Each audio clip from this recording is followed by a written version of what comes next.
مسائل کا حل ہمیں دیا، مسلمانوں کے آپسی مسائل کا حل ہمیں دیا، لیکن سوال یہ ہے کہ ہم اس پر عامل کتنے ہیں۔ یہ بھی جان لیں کہ مسلک اعلیٰ حضرت کا بھی نعرہ لگانا اور ہے، اور مسلک کی خدمت کرنا اور مسلک کی پیروی کرنا یہ اور چیز ہے۔ امام اہل سنت نے اپنے طرف آئی ہر چیز کو ٹھکرا دیا، وہ پیسہ ہو، وہ دولت ہو، وہ شہرت ہو، وہ عزت ہو۔ امام اہل سنت فنا فی الرسول شخصیت ہے۔ امام نے بہت بڑا فتویٰ تحریر فرمایا، فتاوی رضویہ شریف کا نام سنا ہے؟ یہ ہمارے امام کا لکھا ہوا فتوے کا مجموعہ ہے، تقریباً 32 جلدوں پہ آج محیط ہے اور بازاروں میں ملتا ہے۔ امام نے جب اپنا فتویٰ لکھا تو اس کا نام یہ نہیں لکھا کہ یہ فتاوی اعلیٰ حضرت۔ آج تو ہم چھوٹی موٹی کتابیں بھی تصنیف کر لیں تو پھر اپنے ہی نام سے آگے رکھ رہے ہیں۔ اگر ہم عربی کے قاعدے بھی لکھ لیں تو اس کا نام قاعدہ انسیہ رکھ لیتے ہیں کہ میرا نام زندہ رہنا چاہیے، میری ذات باقی رہنی چاہیے۔ لیکن یہ بہت بڑی حقیقت ہے، ذات اس کی باقی رہتی ہے جو اللہ اور رسول میں خود کو فنا کر لیتے ہیں۔ اعلیٰ حضرت نے بہت عظیم کارنامہ کیا کہ 30 جلدوں پر محیط ایک فتویٰ لکھا جسے فتاوی رضویہ کہتے ہیں، اور اعلیٰ حضرت نے اس کا نام رکھا ہے العطایا النبویہ۔ اتنی محنت کرنے کے بعد فرماتے میرا کمال نہیں ہے، یہ تو میرے نبی کی عطا ہے کہ میں نے اتنے بڑے فتوے کا مجموعہ لکھ دیا۔ تو اسے کہتے ہیں فنا فی الرسول شخصیت۔ امام اہل سنت نے ساری زندگی اللہ و رسول کی فرما برداری، ان کی اطاعت میں گزاری۔ بہت کچھ تھا امام کے پاس، مریدین کے حلقے بھی تھے، شاگردوں کے جتھے بھی تھے، لیکن امام جس پہ ناز کرتے تھے وہ یہ کہ میں تھوڑی موڑی رسول کی مدح کر لیتا ہوں، میں نبی کا ذکر اپنی زبان سے کر لیتا ہوں۔ امام کو ناز اس بات پر تھا، اس بات پہ نہیں تھا کہ میرے پاس دولتیں بہت ہیں، میرے اتنے مریدین ہیں، میرے اتنے شاگرد ہیں، بڑے بڑے لوگ میری شاگردی کے فہرست میں۔ نہ امام اہل سنت نے صرف اللہ و رسول کی یاد میں زندگیاں بتائی۔ اور مشہور واقعہ ہے، آپ نے سنا ہے کہ نانپارہ کا بادشاہ امام اہل سنت کے پاس آیا اور اس نے امام سے کہا کہ میری تاریخ میں اشعار لکھیے۔ تو امام اہل سنت نے کہا کرو مدح اہل دول رضا، پڑھے میں گدا ہوں اپنے کریم کا، میرا دین پارے نانے۔ میرا دین یہ روٹی کا ٹکڑا نہیں ہے جو چند نذرانے کے پیکٹوں پر بک جائے گا، میرا دین یہ چند بریانی کی بوٹیوں پہ بھی بکنے والا نہیں ہے۔ امام نے کہا میں گدا ہوں اپنے کریم کا، میرا دین پارے نانے۔ اصل میں یہی وہ ہمارے اسلاف ہیں جنہوں نے پیٹ پہ پتھر باندھ کے بھی دین اسلام کی حفاظت کی ہے۔ یہی ہمارے اسلاف ہیں جنہوں نے بھوکے رہ کر کے دین اور سنت کی حفاظت کی ہے۔ لیکن آج ہمارا رویہ کیا ہے؟ آج ہم کس نہج پہ اپنی زندگی بتا رہے ہیں؟ ہمیں تھوڑا سا ہوش کا ناخن لینے کی ضرورت ہے۔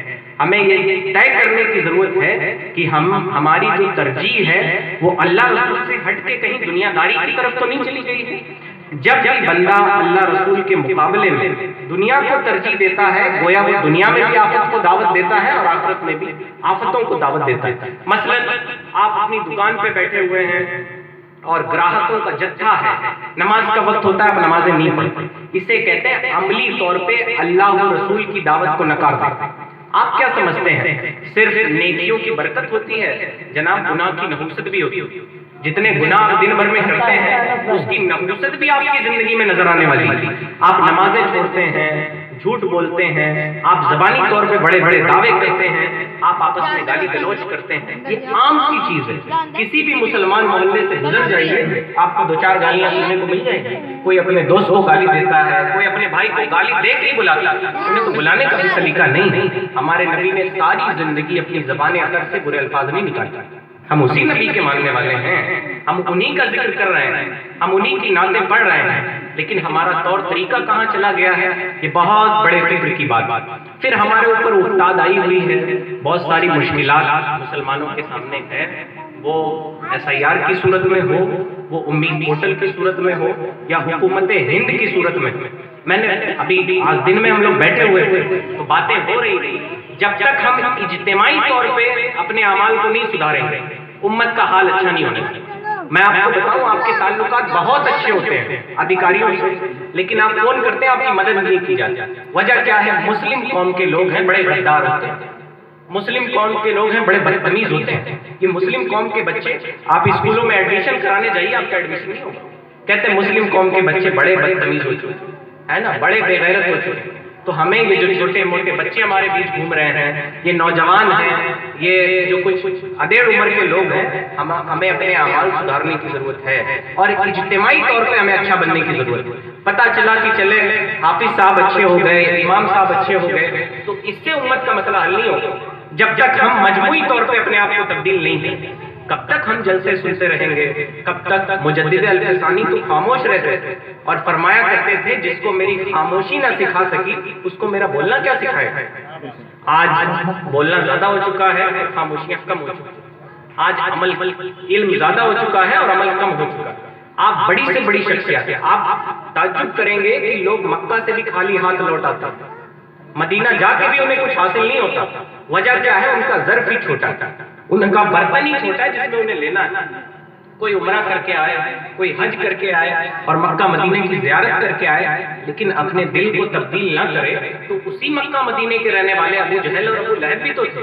ہم اپنے ایمان عقیدے کی فکر نہ کریں تو پھر آپ کا مکہ مدینہ جانا بھی آپ کو کچھ فائدہ نہیں دے گا۔ تو سب سے پہلی بات، امام اہل سنت کا جو مشن تھا وہ ایمان اور عقیدے کی حفاظت۔ آج بہت لوگ تنتناتے پھرتے ہیں کہ آپ کو اتحاد کر لینا چاہیے، بہت ساری مشکلات اور افتاد امت پر آ چکی ہے، اب یہ سنی وہابی اسٹیجوں سے کیوں کیا جاتا ہے؟ جناب یہ ہمارے گھر کا ذاتی جھگڑا نہیں، ان سے جھگڑا اس لیے ہے کہ وہ اللہ اور رسول کے گستاخ ہیں، اور تعین قیامت اگر وہ اللہ رسول کے گستاخ رہے تو وہ ہمارے دشمن ہیں، ہے نا؟ امام اہل سنت نے فرما دیا ہے دشمن احمد پہ شدت کیجیے، ملحدوں کی کیا مروت کیجیے، غیر میں جل جائیں بے دینوں کے دل، یا رسول اللہ کی کثرت کیجیے۔ ہم بے دینوں سے اتحاد نہیں کر سکتے۔ اگر اتحاد کا اتنا ہی شوق ہے تو آپ کو اپنی بری عبادتوں سے توبہ کر لینا چاہیے۔ آپ کے بڑوں نے جو بکواسیں اپنی کتابوں میں لکھی ہے انہیں ان سے توبہ کر لینا چاہیے، تو اپنے ایمان عقیدے پر پختگی کے ساتھ قائم رہیں۔ اور یہ بھی جان لیں صرف فاتحہ کرانے کا نام سنیت نہیں، صرف گھر میں سلام پڑھ لینے کا نام سنیت نہیں۔ سنیت یہ ہے کہ آپ اپنے نبی سے کتنی کمال کی محبت کرتے ہیں، کتنے کمال کی محبت، کہ نبی کے محبت کے مقابلے میں دنیا کی دولت آئے، دنیا کا مال آئے، ماں باپ آئے۔ اعلیٰ حضرت کا ایک واقعہ مجھے یاد ہے کہ اعلیٰ حضرت باہر کھڑے ہوئے تھے، کوئی فقیر آیا جس نے انگوٹھی پہنی ہوگی، سطر نہیں ڈھکا ہوگا، امام اہل سنت نے اسے دے تو دیا کچھ اور تاکید فرمائی کہ ایسا تم یہ غیر شرعی کام چھوڑ دو۔ جب اندر آئے تو اعلیٰ حضرت کے بیٹے مصطفیٰ رضا خان یہ چھت پہ ٹہل رہے تھے اور چھت سے نیچے گر گئے۔ ان کی والدہ امام اہل سنت کے پاس آئیں اور ایک تھپڑ مارا، ایک تھپڑ رسید کیا۔ ماں ہے، ماں مار سکتی ہے، وہ تو آج کل کے ہم آپ جیسے نکمے اولادیں ہیں کہ ماں سے سیدھے منہ باتیں بھی نہیں کرتے۔ امام اہل سنت جو 1000 سے زائد کتابوں کا مصنف ہے، اس کی ماں اسے ضرب بھی لگاتی ہے تو وہ کچھ نہیں بولتی اور اپنے سر کو جھکا کے کہتے ہیں میری ماں تیرا مارنا سب کچھ ٹھیک ہے، لیکن شریعت مصطفیٰ کے بارے میں ٹوکنے سے اگر میرا ایک بیٹا جاتا ہے، ایسے 1000 بھی مر جائے تو میں اس سے گریز نہیں کر سکتا۔ یہ ہوتی ہے شریعت میں استقامت جو ہمارے اسٹیجوں تک محدود ہے، صرف ہماری زبانوں تک محدود ہے۔ کب ہم میدان عمل میں آ کے اس طرح سے دین اسلام پہ عمل کریں گے؟ کیا آپ عملی طور پہ یہ بتانا چاہتے ہیں کہ دین اسلام ناقص ہے معذاللہ؟ وہ اقبال نے کہا تھا نا، ان غلاموں کا یہ مسلک ہے کہ ناقص کی کتاب سکھاتی نہیں غلاموں کو غلامی کے آداب۔ آپ تو قرآن کو بھی یہ کہہ کے چھوڑ دیتے ہیں صاحب کہ قرآن مجید میں اس دور کے تقاضے کے مطابق باتیں نہیں ہیں۔ مولانا صاحب زمانہ ماڈرن ہو گیا ہے، اب وہ دور نہیں رہ گیا ہے کہ دین اسلام پہ عمل کیا جائے۔ لعنت ہو آپ کے ان اقوال پر، اور آپ کی عزت اگر ہے تو دین اسلام سے جڑ جانے میں، دین اسلام سے جو بھی دور ہوگا وہ بے عزتی ہوگی، وہ دنیا میں اس کی ناک خاری ہی ہوگی اور وہ کبھی عزت نہیں پا سکتا دنیا میں جو دین اسلام سے دور ہو کے عزت تلاشتا ہے۔ رسول کے در سے دور ہو کے کسی کو بھی عزتیں نہیں ملتی۔ تو بہرحال پہلی بات کہ ہمیں اپنا ایمان عقیدہ درست رکھنا چاہیے۔ اور یہ جو اس ٹائپ کے لوگ ہیں جو کہتے ہیں فاتحہ نہ پڑھیں، آج ہی میرے پاس ایک لیڈی آئی تھی اور انہوں نے مجھے بتایا کہ میں فلانے مکتب میں پڑھاتی تھی اپنے بچے کو اور میں نے وہاں سے نکال لیا۔ میں نے کہا کیوں نکال لیا؟ پڑھانا چاہیے تھا۔ تو بتایا کہ مولانا صاحب بیٹھا کے کہہ رہے تھے کہ فاتحہ مت کرو، سلام مت پڑھو، یہ مت کرو، وہ مت کرو۔ ارے جناب فاتحہ میں قرآن ہی تو پڑھا جاتا ہے، آپ کے پاس عقل نہیں ہے، قرآن پڑھنے سے روکنے والا ہو کون سکتا ہے؟ میں کسی کا رد نہیں کر رہا ہوں، لیکن بہت بری بات ہے اگر ہم ایسے لوگوں سے جو اللہ اور رسول کے گستاخ ہیں اتحاد کرنے کی باتیں کریں، ان سے کبھی اتحاد نہیں ہو سکتا۔ ایسے لوگ جب تک اپنے بری باتوں سے توبہ نہیں کر لیتے ان سے کوئی اتحاد نہیں کیا جا سکتا۔ اور یہ شعور کی بات، یہ برائی کی بات نہیں ہے۔ آپ اپنے ماں باپ کے گستاخوں سے اتحاد نہیں کرتے، ہے نا؟ اور میں یہ مذاقیہ طور پہ کہہ رہا ہوں، پولیٹکس سے میرا کوئی تعلق نہیں۔ کانگریس جیسی بڑی بڑی پارٹیاں ایم سے اتحاد نہیں کر سکتی تو ہم کیوں اتحاد کریں؟ ہم برے لوگوں سے اتحاد نہیں کریں گے۔ یہ ہمارے ایمان عقیدے کا اختلاف ہے، اس محاذ پر کوئی اتحاد نہیں ہے۔ یہاں پہ کوئی پیاد نہیں چلتا. ہم الحمدللہ سنی بریلوی مسلمان ہیں اور قیامت تک ہمیں سنی بریلوی مسلک پر ہی رہنا چاہیے. وہ میرے گھر کا ہو، وہ میرے دوستوں میں ہو، اگر اس مسلک سے کوئی منہ پھیرتا ہے تو پھر وہ دنیا میں بھی ذلیل و خوار ہے، آخرت میں بھی ذلیل و خوار ہے. اور ایک ہی قاعدہ ہماری فکر و نظر میں بیٹھا ہوا ہے، بس دشمن احمد پہ شدت کیجیے. ہم اس کے علاوہ کچھ نہیں جانتے، ہمارے دل میں کوئی محبت نہیں ہے اس کے لیے. ہم وہ نعرے نہیں لگائیں گے کہ محبت سب کے لیے، نفرت کسی کے لیے نہیں. ہم اس نعروں کے لمبردار نہیں. جو اللہ و رسول کے گستاخ ہیں یقیناً وہ نفرت کے لائق ہیں. ان سے نفرت کی جانی چاہیے. جن دلوں میں ان کی محبت آئے گی پھر اللہ و رسول کی محبت نہیں آ سکتی. تو سب سے پہلی بات اپنے ایمان عقیدے کی حفاظت کیجیے. پڑھیے سنیت کے بارے میں کہ سنیت ہے کیا. صرف فاتحہ پڑھا لینا سنیت نہیں. سنیت یہ ہے کہ ہم اللہ و رسول کی بارگاہ میں سراپا ادب رکھیں.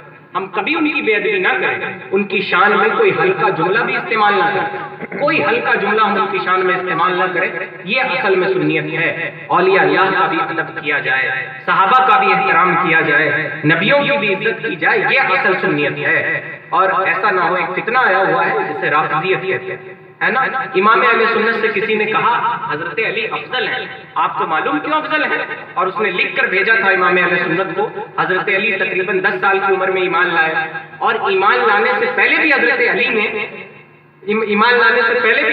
نے بتوں کی عبادت نہیں. اور حضرت ابو بکر نے ایک لمبی زندگی بغیر ایمان لائے گزاری. یعنی تقریباً 30 سال سے زائد حضرت ابو بکر کی عمر تھی جب وہ ایمان لائے. تو اعلیٰ حضرت رحمت اللہ تعالیٰ نے اس کا جواب دیتے ہوئے فرمایا ہے حضرت ابو بکر حضرت علی سے ہر معاملے میں افضل. اس کی دلیل بھی دیتے ہیں. کہتے ہیں یہ بتائیں بندہ مشکل میں ہو، شراب موجود ہو، ایک بندہ ہے جس نے 10 سال شراب نہیں پی ہے اور ابو بکر ہے جس نے 30 سال شراب نہیں پی ہے. آپ بتائیے کون افضل؟ تو ہر محاذ پر حضرت علی، حضرت ابو بکر حضرت علی سے افضل ہیں. وہ امامت کا مسئلہ ہو، وہ خلافت کا مسئلہ ہو، وہ فضیلت کا مسئلہ ہو، تو ہر فتنے کا سد باب امام اہل سنت نے فرمایا ہے. اور سنیت یہی ہے نبی کا ادب کیا جائے، صحابہ کا ادب کیا جائے. ایسے لوگوں کے پیچھے آپ اللہ اکبر نہ کہیے جو اللہ و رسول کے گستاخ ہیں. اب وہ سنیت نہیں ہے. یقیناً اس زمانے میں وہ سنیت نہیں جو مزاروں پہ دیکھتے ہیں. مزاروں پہ عورتوں کا جتھا لگ جانا، یہ قوالیاں بجانا اور یہ سب کرنا، یہ سنیت نہیں ہے. بزرگوں کے نام پہ ناچنا گانا، تماشے بنانا، لاہور پڑھیے، شرم کیجیے اپنے اوپر. اگر وہ بزرگ امام اہل سنت سے تو پوچھا گیا تھا مزاروں پہ ہماری دعائیں قبول نہیں ہوتی. امام فرماتے لوگوں نے اتنی خرافات کر دی ہے مزاروں پہ کہ صاحب قبر بھی ہم سے ناراض ہیں. اگر آپ کی آنکھیں دیکھنے والی ہوتی تو دیکھ رہی ہوتی کہ اللہ کے اولیاء اللہ بھی ہم سے ناراض ہیں کیونکہ ہم مزارات پہ جا کے ہم نے قرآن پڑھنا چھوڑ دیا. مزارات پہ جا کے ہم نے درود پڑھنا چھوڑ دیا. اب مزارات پہ ہمارے گھروں کی خواتین جاتی ہیں اور اپنے بال کھول کھول کے جھوم رہی ہوتی ہے نا. کتنی بے پردہ ہو رہی ہوتی. اور ہمارے بزرگوں کا یہ جذبہ تھا، فرمایا کرتے تھے اگر مزار پہ جانے سے میری بیماری صحیح بھی ہو جاتی تب بھی میں مزار پہ نہیں جاؤں گا. ایک نیک خاتون ہے، ان کا یہ کہنا ہے تب بھی میں مزار پہ نہیں جاؤں گی. میں اس بات کو پسند کروں گی کہ میں ساری زندگی بیماری میں گزار لوں اور اللہ و رسول کی نافرمانی نہ کروں. یہ ہوتا ہے عورتوں کا جذبہ. یہ ہوتی ہیں اسلامی عورتیں جنہوں نے کہا اگر مجھے بیماری ہے تو میں ساری زندگی بیماری میں گزار سکتی ہوں، لیکن اللہ رسول نے منع کیا ہے، میں مزارات پہ نہیں جاؤں گی. امام اہل سنت نے لکھا ہے جب کوئی عورت گھر سے یہ ارادہ کر کے نکلتی ہے کہ میں مزار کی طرف جا رہی ہوں، اسی وقت سے اللہ کے فرشتے اس پر لعنت بھیجتے رہتے جب تک وہ مزار پر پہنچ نہ جائے. عورتوں کا مزارات پہ جانا یہ جائز نہیں. مرد بھی جائیں تو 4 ہاتھ کے فاصلے پہ کھڑے رہیں. قرآن کی جو آیت ہے یاد ہے وہ پڑھیں، اس بزرگ کو بخشیں اور ان کے وسیلے سے دعا کریں. اور یہ نہ سوچیے گا کہ ہم تو نہیں جاتے، میرے گھر کی عورتیں جاتی ہیں. جناب آپ سے بھی اللہ حساب لینے والا ہے نا. حساب کتاب سے آپ بچ نہیں پائیں گے. یہ بات یاد رکھیے گا کہ جہنم بہت قریب ہے. اور میں نہیں کہہ رہا، رسول علیہ السلام کی حدیث کا مفہوم ہے کہ جو بندے نماز نہیں پڑھتے گویا وہ کفر کے دہانے پہ تھے. اور کافر کہاں ہوگا؟ جہنم میں. 1-2 دن نہیں، خالدین فیہا، ہمیشہ کافر جہنم میں ہوں گے. ہم تو کفر کے دہانے میں کھڑے ہیں نمازیں ترک کر کے. ہم سے تو نمازیں بھی نہیں پڑھی جاتی. اور نماز ایسی چیز ہے جو بڑی پر اسرار چیز ہے، بڑی اعلیٰ قسم کی چیز ہے. آج ہی میرے نظر سے ایک رسالہ گزرا ہے کمالات نماز.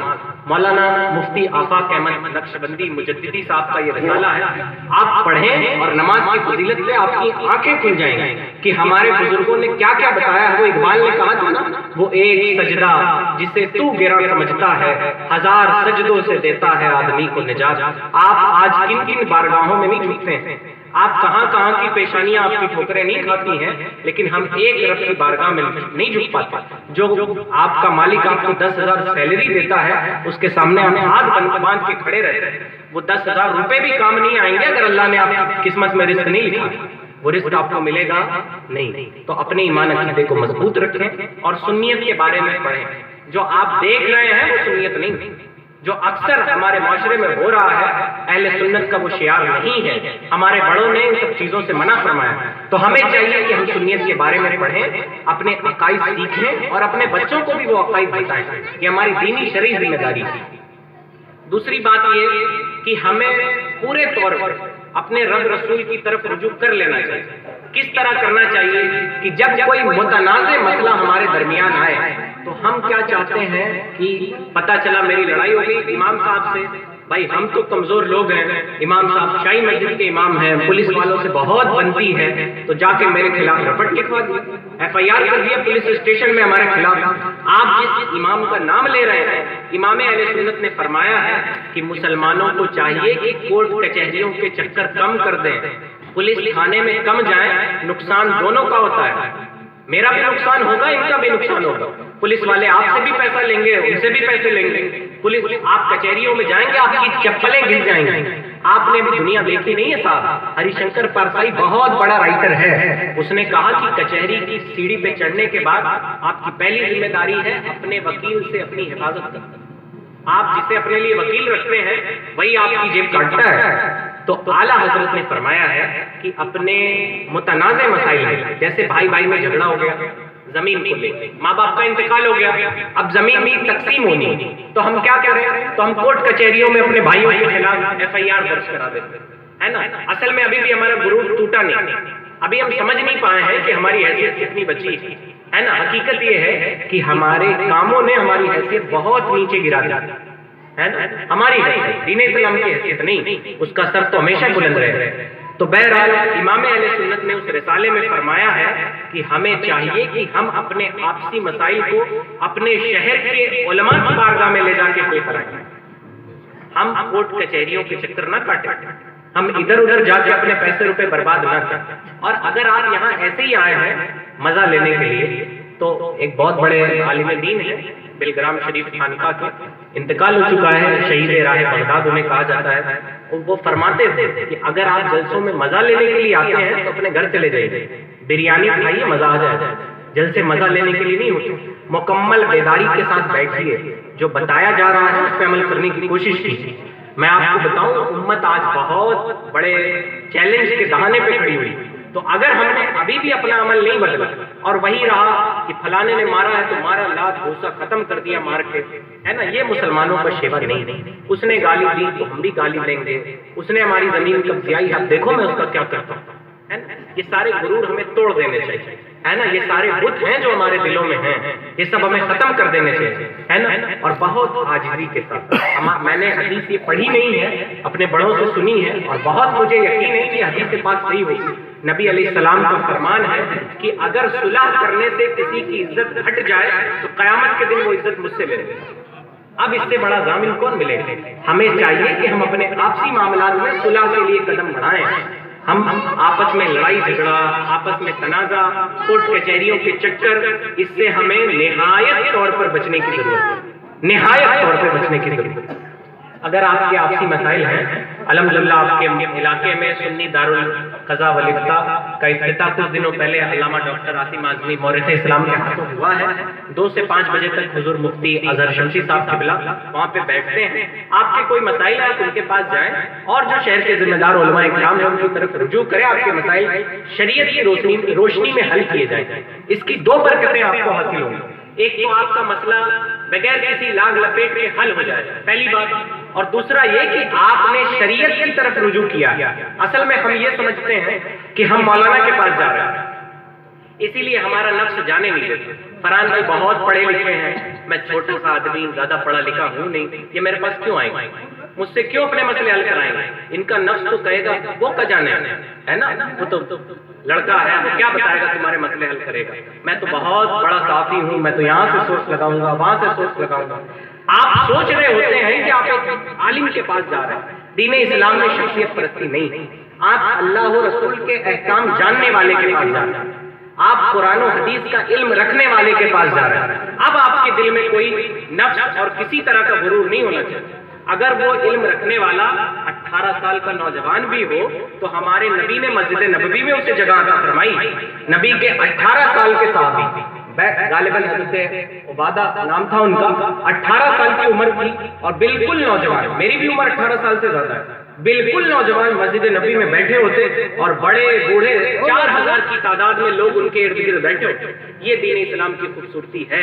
یہاں عمریں نہیں دیکھی جاتی, یہاں علم, تقویٰ اور تجربات دیکھے جاتے ہیں, یہاں عمر نہیں دیکھی جاتی ہے نا.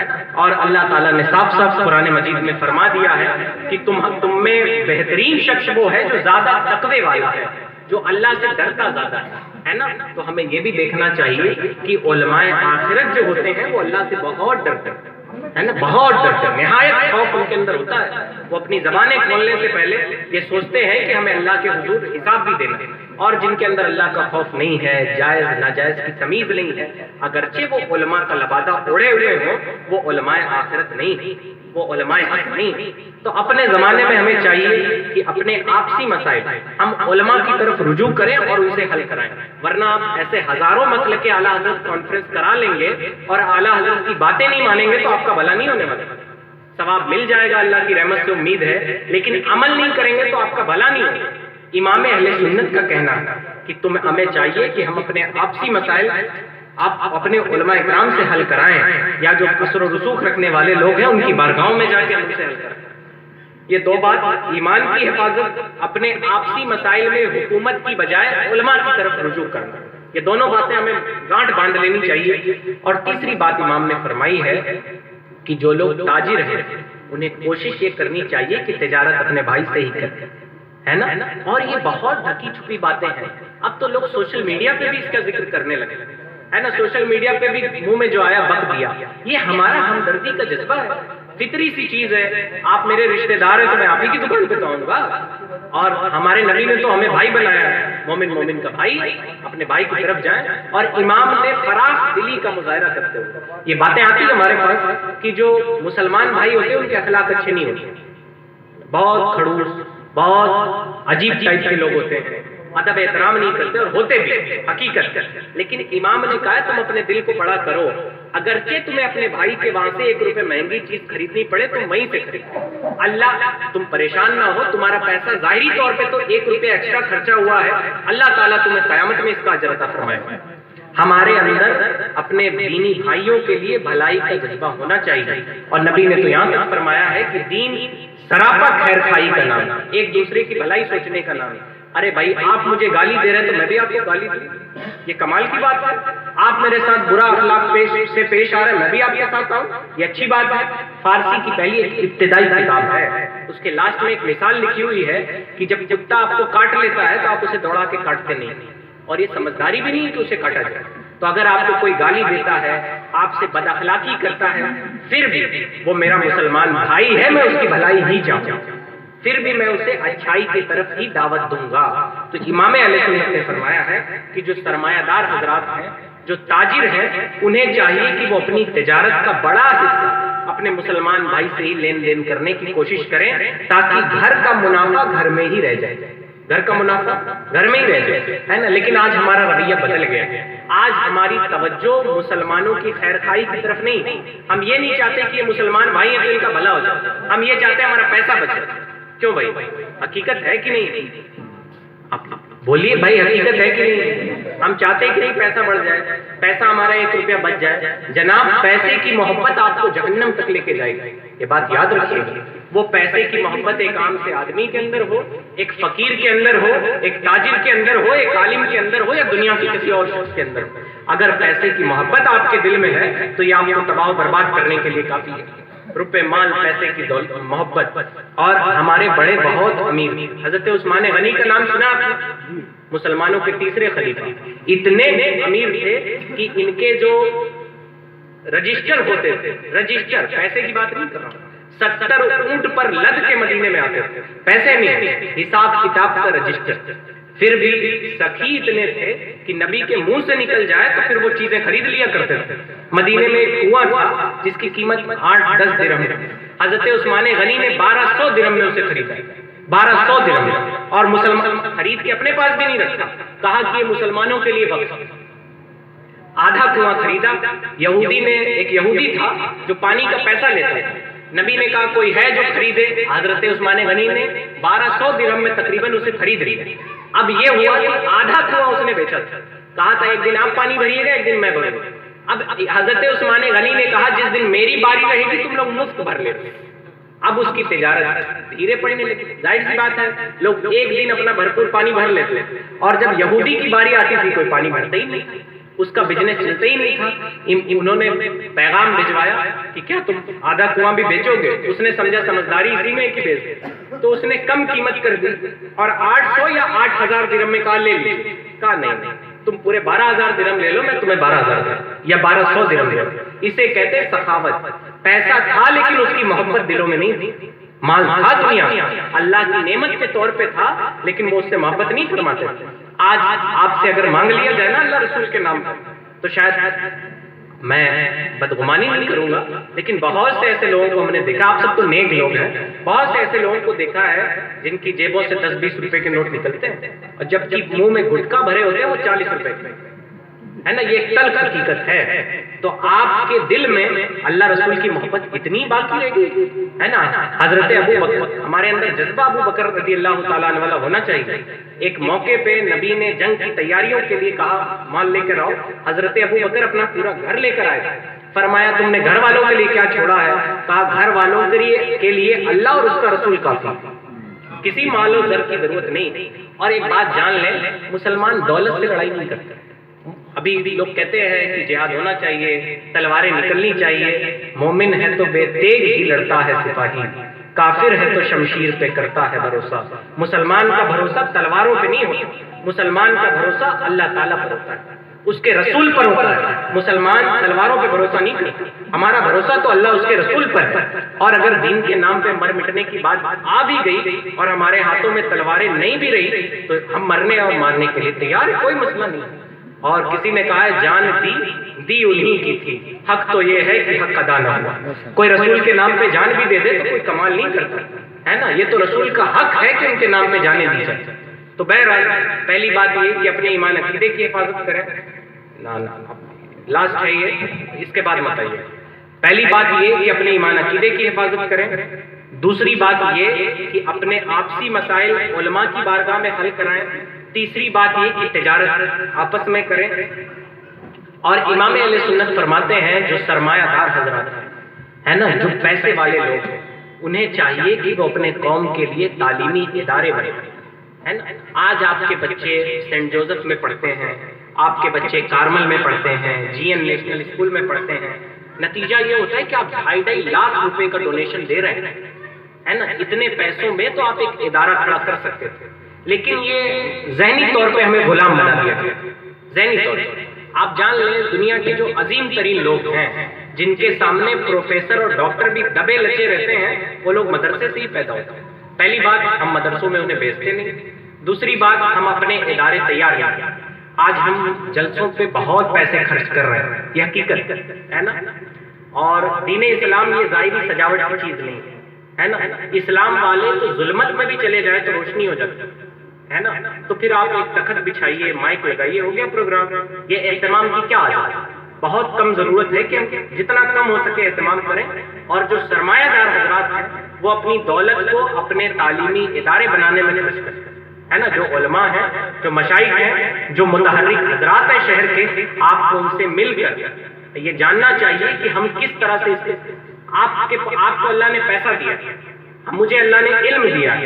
آپ پیسے لگائیے، ہم اپنے علم سے قوم کی خدمت کریں، پیسے والے پیسوں سے دین کی خدمت کریں.